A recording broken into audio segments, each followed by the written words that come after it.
Alright guys, welcome to your 72nd, wow, we've come a long way, C++ tutorial, and in this tutorial, I'm going to be talking to you guys about some more very useful string functions. So the very first string function I want to talk to you guys about is called the substring function. Now what the substring function does is it takes a big string and it creates a substring out of a small piece of it. So let me go ahead and show you guys an example. It's going to be a lot easier just to show you an example rather than trying to explain it. So go ahead and make a string. I'm probably going to call all my strings S1 in this tutorial, and just go ahead and write something like OMG, I think I am preggy or something stupid like that. I don't know. Create any string you want, and go ahead and print out s1.substr. This is a substring function, and go ahead and end that line, end L. Now the substring function takes two parameters. The first parameter it takes is the beginning index, or the beginning character. Remember, strings are arrays, pretty much an array of characters. So this is 0, 1, 2, 3, 4, so on and so forth. So let me go ahead and put the beginning character, which is 17, and the next parameter it takes is how many characters do you want to go on for. So if we put 1, 5, it would start at 1 and it would go 5 characters in. So let's go ahead and put 17, 7. Go ahead and run this and we get the word preggy with an exclamation point. 1, 2, 3, 4, 5, 6, 7. Actually, 0, 1, 2, 3, 4, 5, 6, 7. I don't know. It's one or the other.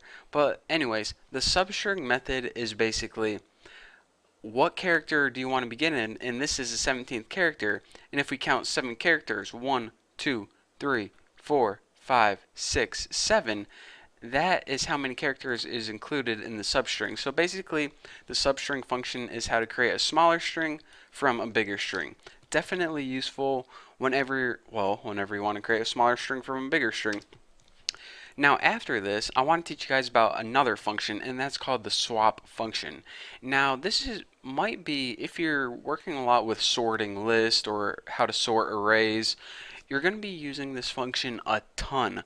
What it basically does is it takes one string and swaps it with another string.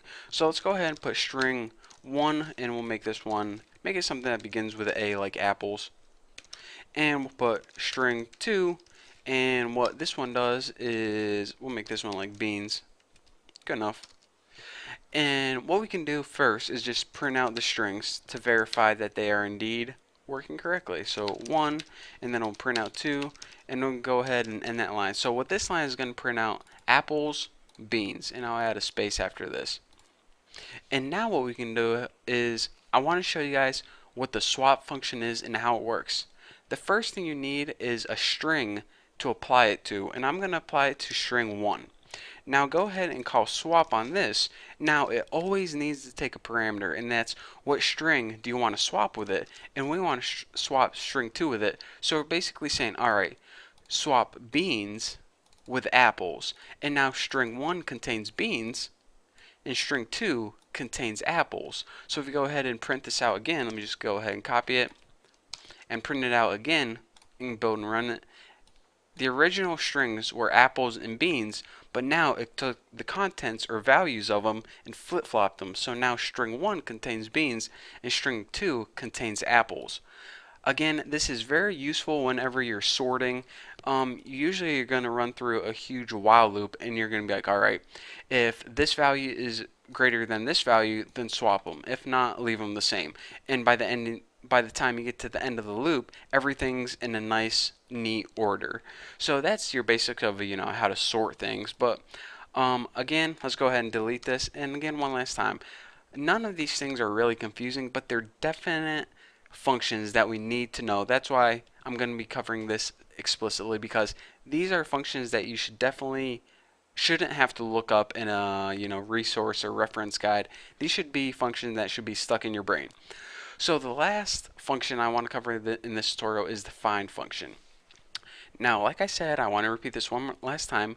Strings are just arrays of characters. So whenever we're finding a substring, what it's going to do is it's going to give us the location, or in other words, the index of where in the string that is. So let me go ahead and make a string. Again, most of these, it's going to be a lot easier just to see an example. So let me go ahead and make something like ham is spam, oh yes I am. And I actually made that string for a very specific reason, which you'll see later on.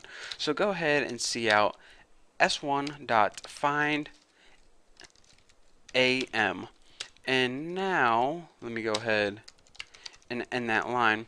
And you're saying, alright, so I kind of know what this is going to do already. It's going to go and look through your string and find where am is.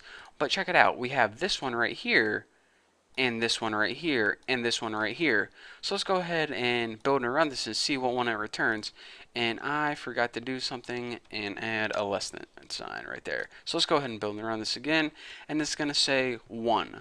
So you're saying, alright, so obviously it gave me the location of this first one right here, because this is the 0th index of this array and this is 1.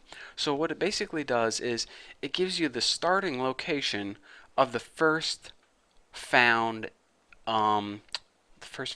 AM, I guess that's all I need to say. The first found occurrence, that's the word I was looking for.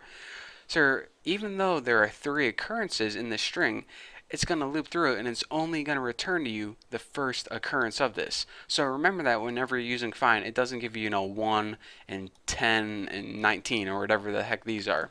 So we're saying, alright, well, what if I want the occurrence of the last AM? Well, there's another function for that, and that's called rfind. This stands for reverse find.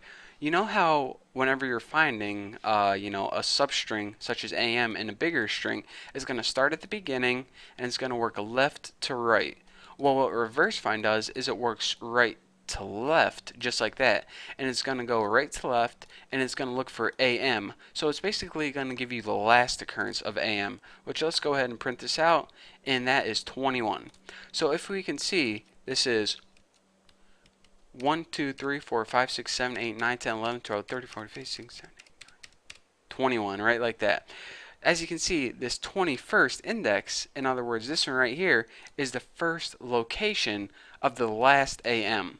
So that's the difference between find and rfind. One works left to right, and one works right to left. So there are some more string functions right there. Again, these string functions are functions that you should not have to look up. These are some functions that should be embedded in your programming brain. So that's why I want to give them to you guys, and hopefully me showing you an example of how they work help make them stick in your brain a little bit easier. So thank you guys for watching these tutorials. We only have a few more string functions to cover, but don't skip over these tutorials, because later on when I'm developing games and showing you guys how to work with 3D and cool stuff like that, I'm not going to be taking time to stop and pause and cover these functions. So if you decide to skip these next tutorials and just go straight to game development or whatever, you're going to be crap out of luck. So there you go. Thank you guys for watching. Don't forget to subscribe, and don't forget to check out all my other videos. And yeah, I guess I'll see you guys later.